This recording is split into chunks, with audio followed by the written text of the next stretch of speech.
राहुल गांधी के समर्थन में केसी त्यागी को बोलना पड़ा भारी। जेडीयू के राष्ट्रीय प्रवक्ता पद से हो गई विदाई। जी हां दोस्तों, दरअसल जनता दल यूनाइटेड के सीनियर नेता केसी त्यागी ने राष्ट्रीय प्रवक्ता के पद से रिजाइन दे दिया है। पार्टी ने उनकी जगह राजीव रंजन को राष्ट्रीय प्रवक्ता की जिम्मेदारी सौंप दी है। समाजवादी आंदोलन से जुड़े रहे केसी त्यागी जेडीयू और नीतीश कुमार के लिए अहम माने जाते हैं। इसका अंदाजा इसी बात से लगाया जा सकता है कि शरद यादव से लेकर ललन सिंह तक जेडीयू का अध्यक्ष कोई भी रहा हो, केसी त्यागी को हमेशा से कोर टीम में शामिल किया जाता रहा है।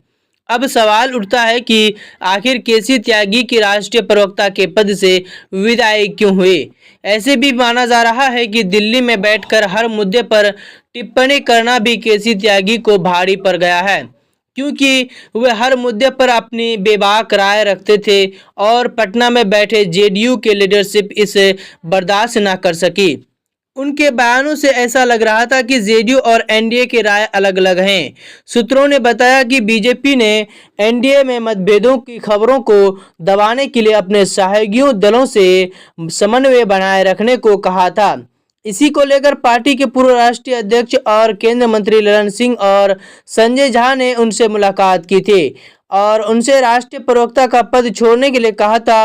हालांकि पार्टी की ओर से जो प्रेस रिलीज जारी की गई है, उसमें कहा गया है कि उन्होंने निजी वजह से जेडीयू के राष्ट्रीय प्रवक्ता पद से इस्तीफा दे दिया है। दोस्तों, केसी त्यागी जेडीयू के विशेष सलाहकार भी हैं, लेकिन उन्होंने इस पद से इस्तीफा दिया है या नहीं, इसको लेकर अभी क्लियर नहीं हुआ है। तो दोस्तों, आपको बता दें कि राजनीतिक जानकारों की माने तो केसी त्यागी ने कई मुद्दों पर पार्टी लाइन से हटकर बयान दिए हैं। इसके लिए उन्होंने पार्टी नेताओं से चर्चा तक नहीं की। विदेश नीति संघ लोक सेवा आयोग में लेटर एंट्री, SC/ST आरक्षण पर सुप्रीम कोर्ट का फैसला समेत कई मुद्दों पर उन्होंने अपने निजी विचार पार्टी के विचारों की तरह बात बताकर पेश किए, जिनसे पार्टी की छवि को नुकसान पहुंचा। केसी त्यागी ने विदेश नीति पर इंडिया ब्लॉक के नेताओं के सुर में सुर मिलाया।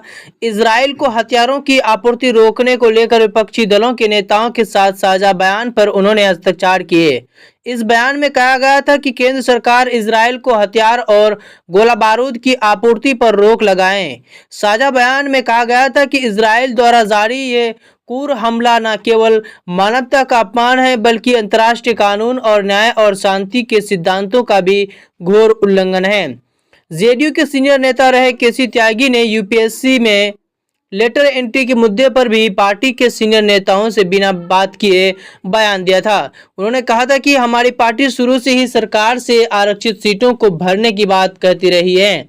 हम राम मनोहर लोहिया को मानने वाले लोग हैं। जब लोगों को सदियों से समाज में पिछड़ेपन का सामना करना पड़ा तो आप मेरिट क्यों ढूंढ रहे हैं। सरकार के आदेश गंभीर चिंता का विषय हैं।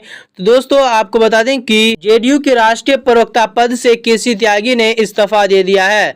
तो दोस्तों, केसी त्यागी के इस्तीफे से आपकी क्या राय है? आप अपनी राय हमें कमेंट बॉक्स में जरूर बताएं।